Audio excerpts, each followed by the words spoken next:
He died in 1994. But in Seattle, people didn't visit a grave. They went somewhere else, a small park, near the water. No headstone, no official marker, just a bench and some trees. And they've kept coming back, not as tourists, as something else.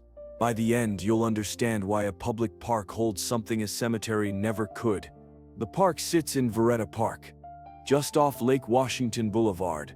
It's not on most maps. It doesn't have a parking lot. There's no sign that says his name. But if you walk there on a quiet afternoon, you'll often see them. People sitting alone on the grass, standing by the fence, leaving notes folded under stones. They don't announce themselves. They don't take selfies. They just stay for a while. This is not a memorial that was built. It's one that happened, and that difference explains everything. When Kurt Cobain died, the city didn't know what to do with the grief.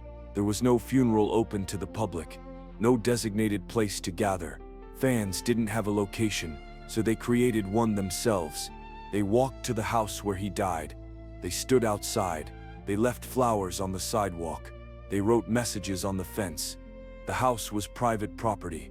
The family wasn't there, but the need to be near the place was stronger than logic. Over time, people stopped standing directly in front of the house. They moved a little farther down the hill to a small park across the street. It had 2 benches, a few trees, overgrown grass. Nothing remarkable, but it was public. It was quiet, and it was close. So visitors describe it as the place that chose itself. There was no ceremony, no dedication. The city didn't install a plaque. The family didn't make a statement. Over the years, it became known. Fans told each other. Word spread quietly. If you wanted to remember Kurt Cobain, you went to Viretta Park, and that's still true today. The memorial is different from most.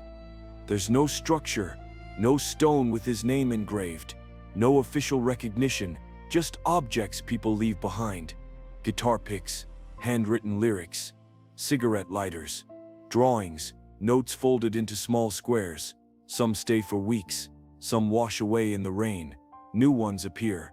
The cycle continues. What visitors often notice is the restraint. No one has tried to claim the space. No one has built anything permanent. It remains informal, almost fragile, and that fragility feels intentional.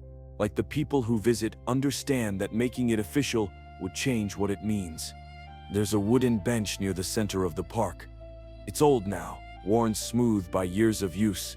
People sit there and don't speak. Some stay for 10 minutes. Some stay for an hour. They're not waiting for anything. They're just sitting. In the silence, something happens. Not a revelation. Not a message.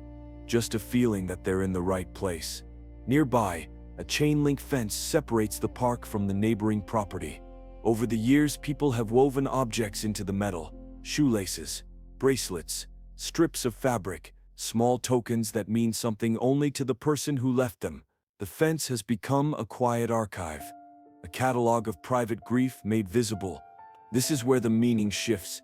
Most memorials are about remembering a person's achievements, their legacy, their public image. But people describe Viretta Park differently. It's not about Kurt Cobain, the icon. It's about the feeling they had when they first heard his music, the way it made them feel less alone, the way it gave language to something they couldn't express. That's what they're remembering. Not a famous person, a private connection.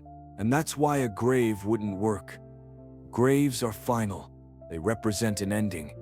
But the park represents something ongoing. It's not a place to mourn. It's a place to feel close to something that still matters. The difference is subtle, but essential. Why this specific park became the memorial has less to do with planning and more to do with 3 simple facts. It was public, so anyone could enter. It was close enough to the house to feel connected, and it was silent enough to allow people to be there without performing. Those conditions created something rare. People who visit don't perform grief. They don't cry loudly or make speeches. They sit quietly. They look at the lake. They listen to the wind moving through the trees. The park allows them to feel something without having to explain it. And in a world that demands constant explanation, that silence is valuable. One afternoon, a woman in her 40s arrives alone. She's carrying a small paper bag. She walks to the bench, sits down, and pulls out a cassette tape. The plastic case is cracked. The label is handwritten. She turns it over in her hands for a few minutes, not listening to it, just holding it. Then she places it carefully at the base of a tree, stands and leaves without looking back. No one sees her do this. No one records it, but it happens anyway. Some visitors bring guitars. They play quietly, not for an audience, just for themselves. The songs they play are the ones Kurt Cobain wrote, the ones they learned as teenagers, the ones that made them pick up an instrument in the first place. They play them slowly, carefully, like they're saying something they can't put into words. Others bring notebooks. They write letters, long ones. They don't mail them. They leave them folded under rocks. Some are apologies. Some are thank yous. Some are confessions. The letters aren't meant to be read. They're meant to be left. The act of writing them is what matters. And then there are the people who bring nothing. They just stand near the bench, hands in their pockets, looking at the ground. They don't stay long, 5 minutes, maybe 10. Then they leave. But they came, and that's enough. The park is not dramatic. It's not beautiful in a conventional way. The grass is patchy. The benches are weathered. The fence is rusted in places, but those imperfections make it feel real. A polished memorial would feel manufactured. This one feels lived in, used, honest. That quiet decision explains everything. Over the years, fans have tried to protect the space. When the city considered removing the benches, people protested, not loudly, but persistently. They wrote letters. They attended meetings. They argued that the park served a purpose, not an official one, but a human one. The benches stayed.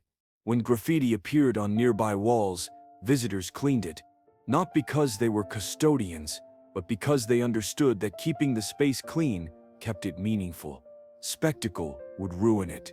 Vandalism would turn it into something else, so they maintained it quietly, without recognition.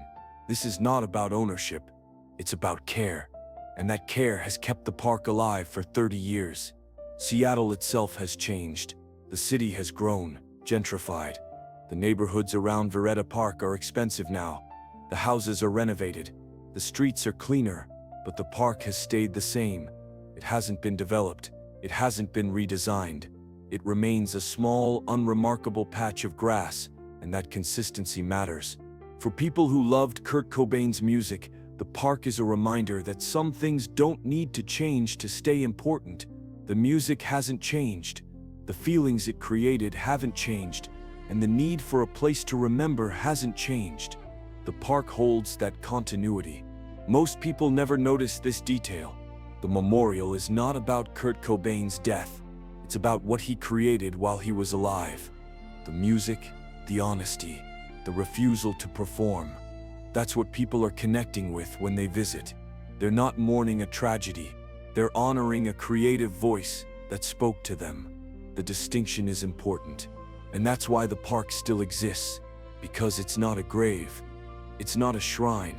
It's a quiet space where people can feel something real, where they don't have to explain why they came, where sitting in silence is enough. On some days, the park is empty. The benches sit unused. The grass grows long. The objects left behind fade in the sun. But even in emptiness, the space holds meaning because it's waiting for the next person who needs it, for the next moment when someone feels the pull to visit. And they will, because 30 years later, people still feel that pull. Not as often, not as intensely, but it's still there. A quiet need to stand in the place where grief became something shared, where isolation became connection, where music became memory. The lake is visible from the park. On clear days, the water reflects the sky. On gray days, it blends into the horizon. The weather changes, the seasons pass, but the park remains, not because it was built to last, but because people keep choosing to return. Kurt Cobain is gone. The house where he died is still there, but it's private, inaccessible. The family moved on. The world moved on. But the park didn't move. It stayed, and in staying it became something rare. A place where the past doesn't feel distant, where memory doesn't feel manufactured, where silence isn't empty. That's what people find when they visit. Not answers, not closure, just a space that understands why they came. And in a world that rarely offers that understanding, the park matters, not as a monument, not as a tourist destination, but as a place where grief, gratitude, and connection exist without needing to be explained. People still come here. They sit on the bench, they leave their small tokens, they stay for a while. Then they leave, and the park waits for the next person, the next memory, the next quiet moment, when someone needs to feel close to something they can't articulate. That's why it endures, not because of what it is, but because of what it allows people to feel. And that feeling hasn't faded.